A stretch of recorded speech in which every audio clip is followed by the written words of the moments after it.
warahmatullahi wabarakatuh. Apa kabar anak ibu semua?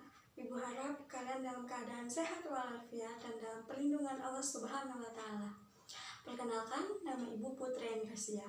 Video pembelajaran kali ini materinya adalah siklus akuntansi, yaitu menguraikan tahap analisis dokumen transaksi pada siklus akuntansi.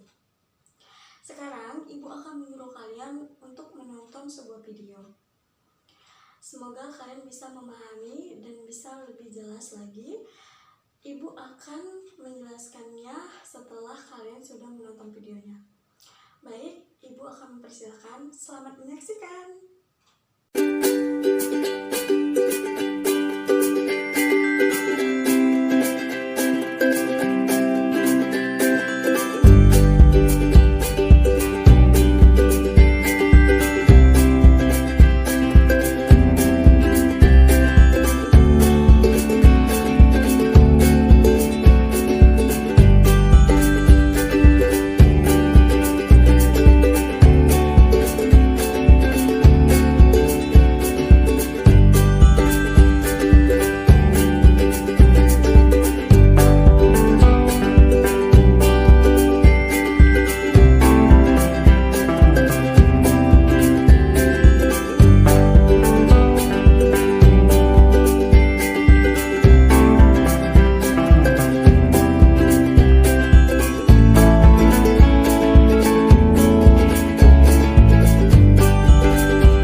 Lebih kurangnya ibu akan menjelaskan sedikit tentang siklus akuntansi ini.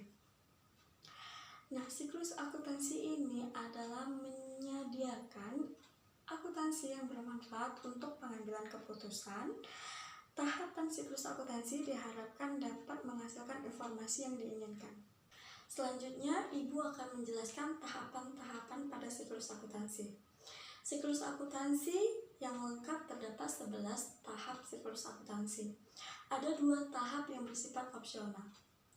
Ada beberapa tahapan siklus akuntansi, urutan tahapan pada siklus akuntansi ini termasuk yang dilakukan setelah tahapan entry adalah yang pertama yaitu mengidentifikasi transaksi dalam tahapan siklus akuntansi, yang kedua yaitu analisis transaksi dalam tahapan siklus akuntansi, yang ketiga pencatatan transaksi pada jurnal, dan yang keempat yaitu posting buku besar, yang kelima penyusunan neraca saldo, keenam penyusunan jurnal penyesuaian, dan yang ketujuh yaitu penyelesaian neraca saldo setelah penyelesaian, dan yang kedelapan yaitu penyusunan laporan keuangan, dan yang ke-11 itu adalah penyusunan jurnal penutup, dan yang ke-10 yaitu penyusunan neraca saldo setelah penutup, dan yang terakhir yaitu penyusunan jurnal pembalik. Nah, ibu akan menjelaskan satu persatu. Yang pertama yaitu mengidentifikasi transaksi dalam tahapan siklus akuntansi. Nah, dalam akuntan harus mengidentifikasi transaksi yang dapat dicatat. Transaksi yang dicatat adalah transaksi yang mengakibatkan perubahan posisi keuangan perusahaan. Yang kedua itu analisis transaksi dalam tahapan siklus akuntansi. Nah, setelah mengidentifikasi transaksi, akuntan harus menentukan pengaruhnya terhadap posisi keuangan, dan untuk memindahkan kalian dapat menggunakan persamaan matematis, yaitu aktiva sama dengan kewajiban tambah ekuitas. Setiap sistem pencatatan adalah double entry system. Selanjutnya yaitu yang ketiga, yaitu pencatatan transaksi dalam jurnal. Jurnal umum suatu catatan kronologis tentang transaksi-transaksi yang terjadi dalam suatu periode siklus akuntansi atau alus akuntansi. Proses pencatatan transaksi ke dalam jurnal tersebut yaitu perjurnalan. Terdapat 2 macam jenis jurnal dalam tahapan siklus akuntansi, yaitu jurnal umum dan juga jurnal khusus. Jurnal umum biasanya dilakukan setelah tahapan entry. Sedangkan jurnal khusus yang diselenggarakan untuk meningkatkan efisiensi pencatatan terhadap transaksi yang berulang. Contoh, jurnal penjualan, jurnal pembelian, jurnal penerimaan kas, dan juga lain-lain. Keempat, yaitu posting buku besar. Posting buku besar adalah kumpulan rekening-rekening pembukuan yang masing-masing digunakan untuk mencatat investasi atau informasi tentang aktiva tertentu. Dan yang kelima yaitu penyusunan neraca saldo.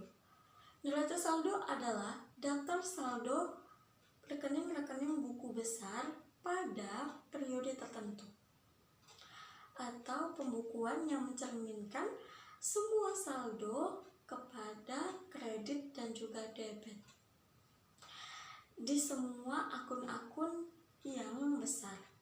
Atau dibilang ketika jumlah debit dan juga kredit tidak sama, pasti terdapat kesalahan. Yang keenam yaitu penyusunan jurnal penyesuaian. Penyesuaian dilakukan secara periodik. Biasanya saat laporan akan disusun, transaksi penyesuaian dicatat pada jurnal penyesuaian dan kemudian dibukukan ke dalam buku besarnya. Yang ketujuh yaitu penyusunan neraca saldo setelah penyesuaian. Kalian hanya perlu menyusun neraca saldo kedua dengan cara memindahkan saldo yang telah disatukan pada buku besar ke dalam neraca saldo yang baru. Yang harus kalian pahami cara membuat neraca saldo penyesuaian, yaitu yang pertama, siapkan neraca saldo, dan yang kedua yaitu mencatat saldo ke jurnal penyesuaian. Yang kedelapan itu yaitu menyusun laporan keuangan.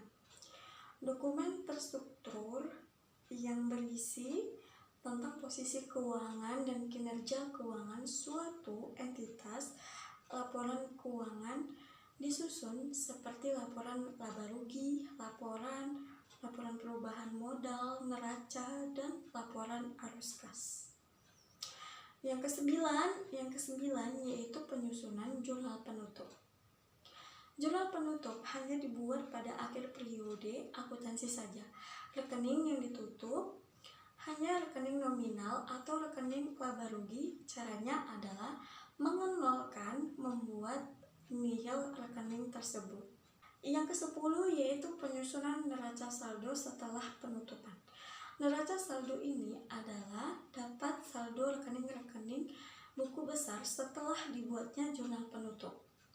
Oleh karena itu, neraca saldo ini hanya dibuatnya jurnal penutup. Oleh karena itu, neraca saldo ini hanya membuat saldo rekening-rekening permanen saja. Tujuannya adalah memperoleh keyakinan bahwa saldo yang seimbang sudah benar. Dan yang terakhir yaitu jurnal pembalik. Jurnal pembalik biasanya dibuat pada awal periode berikutnya. Tujuannya yaitu menyederhanakan prosedur pencatatan transaksi-transaksi tertentu yang terjadi secara repetitif pada periode berikutnya. Paham anak-anak? Semoga kalian bisa memahami apa yang Ibu jelaskan tadi. Baik, Ibu akan memberikan tugas. Tugas ada di Classroom. Ibu sudah memberikan 2 soal tentang siklus akuntansi dan juga tahapan-tahapan pada siklus akuntansi. Ibu harap kalian sudah mengerjakan pada tepat waktu yang sudah ditentukan. Baik, jika kalian tidak ada yang ingin dipertanyakan, baik, Ibu akan memberikan waktu untuk berdiskusi di Classroom. Ada yang kurang jelas atau ada yang belum jelas, boleh dipertanyakan. Kita boleh berdiskusi di Classroom. Oke, baiklah. Hari ini pelajaran kita. Sebelum pelajaran ini Ibu tutup, Ibu menyimpulkan materi kita hari ini. Nah, dalam kesimpulannya yaitu siklus akuntansi adalah suatu proses pembuatan laporan keuangan perusahaan dalam suatu periode tertentu. Umumnya, siklus akuntansi didasari dari transaksi hingga pada pembuatan laporan keuangan perusahaan yang selanjutnya berlanjut dengan adanya saldo yang ditutup. dengan closing entry, yaitu jurnal penutup atau sampai pada jurnal pembalik. Pada dasarnya, siklus akuntansi pada perusahaan jasa tidak berbeda jauh dengan siklus akuntansi pada perusahaan dagang, baik perusahaan jasa maupun perusahaan dagang. Semua transaksi yang dilaksanakan wajib dicatat dalam buku jurnal dan selanjutnya secara periodik dibubuhkan atau dikelompokkan ke dalam rekening akan di dalam buku besar. Paham anak-anak? Ibu harap kalian sudah paham. Baiklah, Ibu akhiri pelajaran Ibu hari ini. Ibu ingatkan kembali, kerjakan tugasnya dan duduk di rumah dan jaga kesehatannya. Baik, Ibu akhiri. Alhamdulillahirabbil alamin. Wassalamualaikum warahmatullahi wabarakatuh.